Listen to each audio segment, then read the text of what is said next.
नागपुरात हा काल जो उद्रेक झाला, जो हिंसाचार झाला, नेमका कसा घडला, काय नेमकी याची टाइमलाईन होती, घटनाक्रम नेमका कसा होता आपण पाहूया।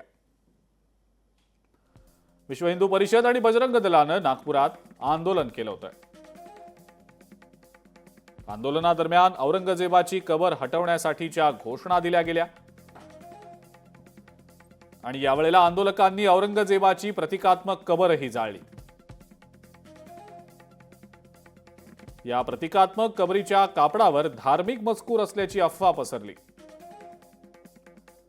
आणि त्यानंतर 200 ते 250 जणांच्या जमावानं घोषणाबाजीला सुरुवात केली। त्यानंतर हंसापुरी परिसरात 250 ते 300 लोकांनी दगडफेक करायला सुरुवात केली।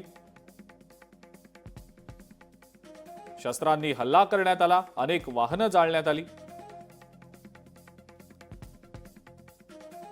भालदारपुरा भागामध्ये 80 ते 100 जणांनी थेट पोलिसांवरच हल्ला चढवला।